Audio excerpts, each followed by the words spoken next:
It's terrific to be here. I acknowledge Matilda. It's great to be with you, Matilda. I acknowledge you, Mick Gooder, the Social Justice Commissioner, you, Tom Calma, his predecessor. It's great to be with Ken Wyatt, the first Indigenous member of the House of Representatives, our elder, Ken. Thank you so much for being here.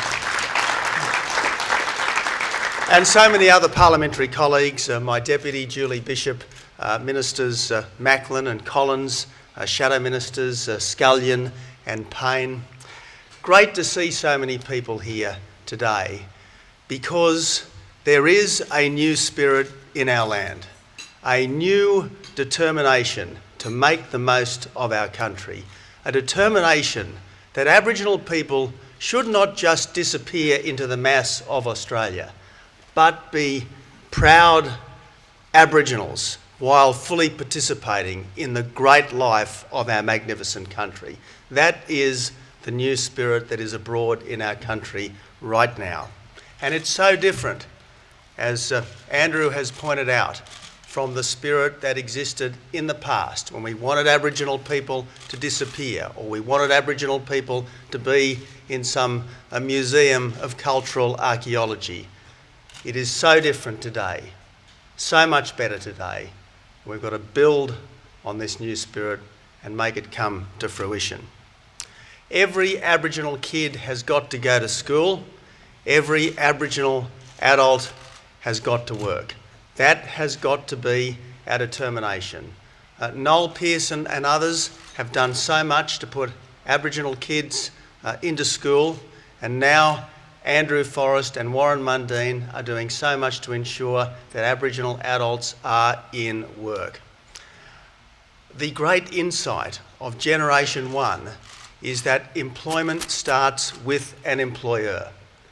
You can have all the training in the world, you can have all the goodwill in the world, but unless there is someone who is prepared to say, yes, I will employ that person, one employer, one employee, it will not work.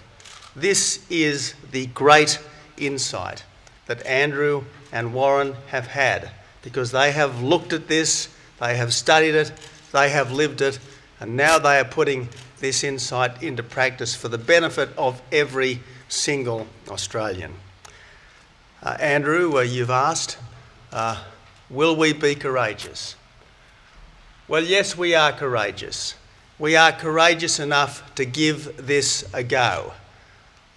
The government, as Julie has pointed out, is continuing to fund in a big way various Indigenous employment services, and that's as it should be. And the Coalition, as you know, will specifically fund GenerationOne centres. We will be courageous. We will do it. We will also be prudent. We will look at the results, and if, as I believe, if, as you believe, these results demonstrate that this is a much better way, well then, that can be the foundation, not just for Indigenous employment, but for all employment services for long-term unemployed people right around our country.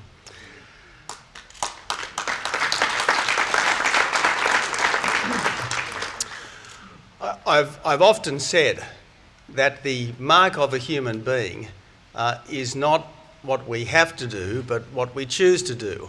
It's not what people do for money, but what people do for love that is the real measure of them. Now, Andrew, you didn't have to do what you are doing.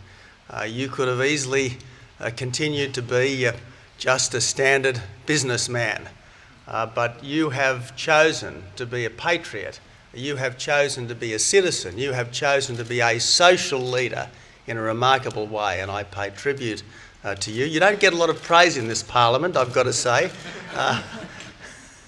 but I think today you do deserve praise.